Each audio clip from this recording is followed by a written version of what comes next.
รถคันนี้แหละคอนเทนต์นี้ก็ประมาณทดลองท่อครับแต่ว่าตอนนี้เรายังไม่มีวัสดุที่จะมาแทนท่อตัวนี้ได้อยากจังรู้ว่าเสียงเอาแนวอื่นมาใส่เสียงมันจะเป็นแบบไหนเสียงท่อตัวนี้แหละแล้วก็ใส่กับรถคันนี้แซ่บ800โอเคเดี๋ยวสิลองออกไปเบิ้งฮันนอกนี้ก่อนว่าสิมีอย่างมาทดแทนท่อตัวนี้ได้ไปกันเลย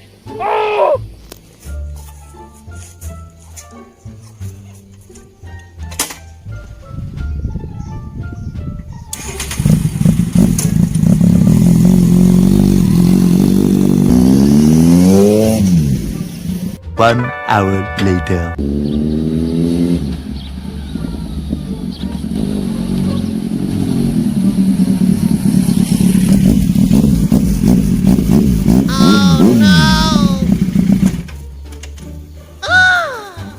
โอเคท่านผู้ชมตอนนี้เราได้ไปซื้อเครื่องมาละมันก็ที่มีนี่นะโคกเลยกับตัวนี้เขาอ่านว่าเนี่ยกับโบโฮนะโอเคไปจังไหนกันไปลองกินตัวนี้แล้วกันเจาะหูมาลองเสียงมือไปโอเค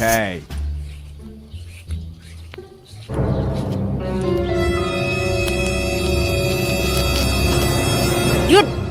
เห็นยังอ้าวกำลังกินนะกำลังกินเดียว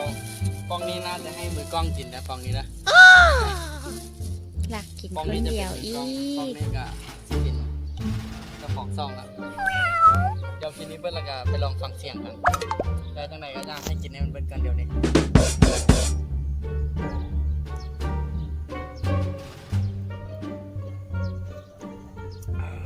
ทรายหรือกินมองมือกล้องอ่ะมือกล้องเขาก็ยากเนาะให้กิน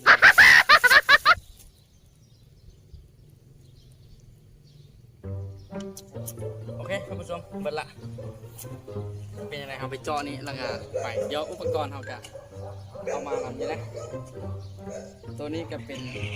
กุญแจไปใครเอาสปริงโลโซยูโฟนออกเลยกันเอามีอย่างมาเจาะนี่เลยครับไปซุปใส่ลองเบิ้งโอเคนะโอเคท่านผู้ชมอันนี้ก็เป็นอุปกรณ์เอาที่จะเห็ดในมือนี้เห็ดท่อเปลี่ยนเสียงท่ออะไรก็เป็นปลายท่อว่าไม่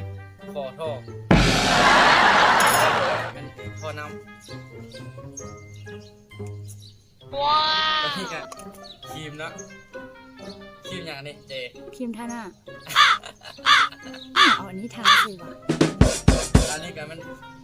ตัวระบิดโอเคมาแล้วเพิ่นต้องเอาอันนั้นทานะมาเริ่มแก้กันเลยกันอื่นเราก็แก้ตัวนี้ก่อน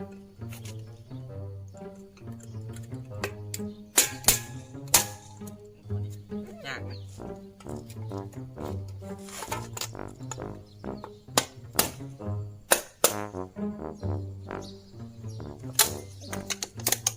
ยากไปตัวนี้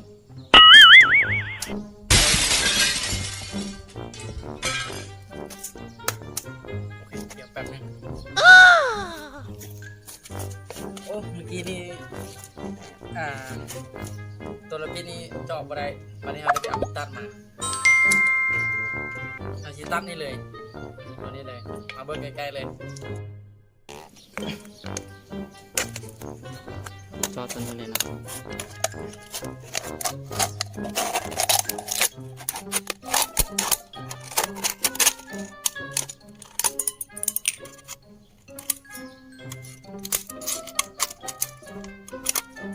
นี่เนาะประมาณนี้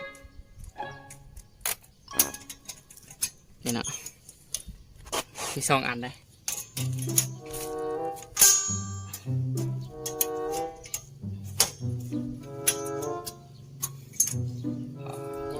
ประมาณนี้จะเป็นแบบนี้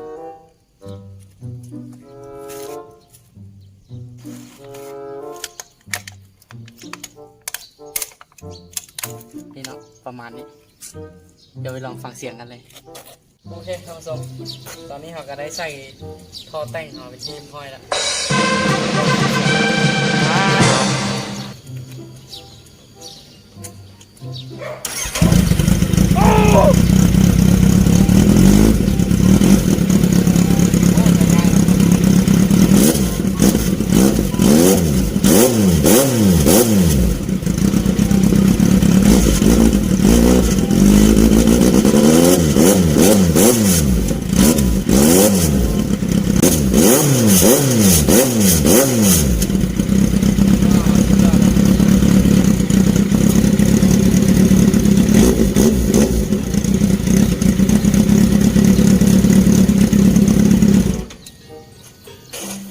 โอเค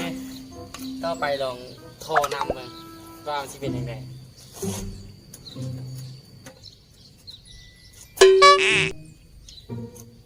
ตัวนี้ละโทรออกข้างนะเสียงมันจะเป็นยังไง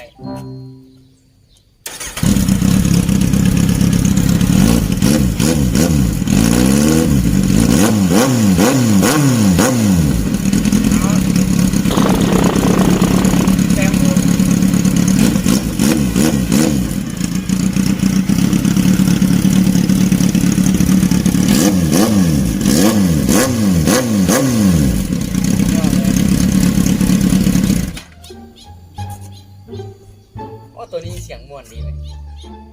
ใส่ตัวนี้เลยว่านี่ว้าวต่อมาจะเป็นคอท่อตัวนี้คอท่อไทยเทเนาะซื้อมาประมาณ 2-3 แสนนี่แหละ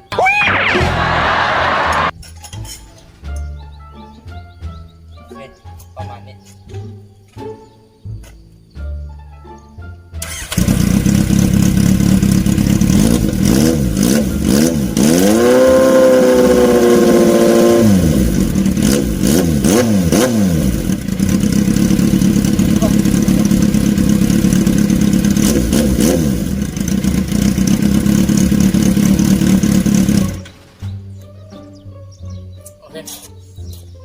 ซ้ำนึงจะ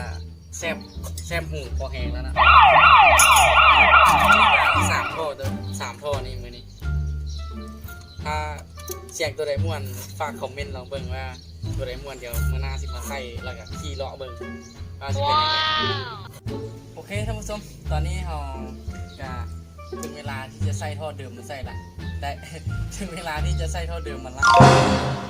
จะมานั่งอยู่หน้าบ้านพระเจ้าหลังดนละใส่กันเลยไส้สปริงมันคือก้อน2 อัน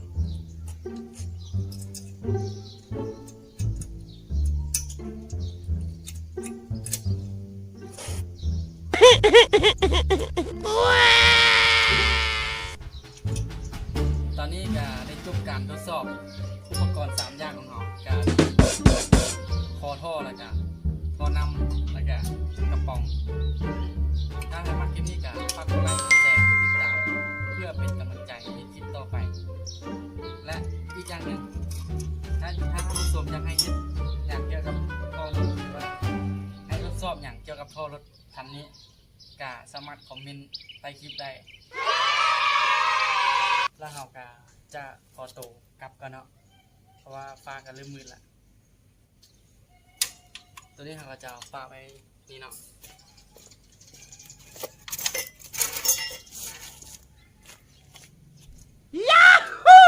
และเจอกันคลิปต่อไป Okay.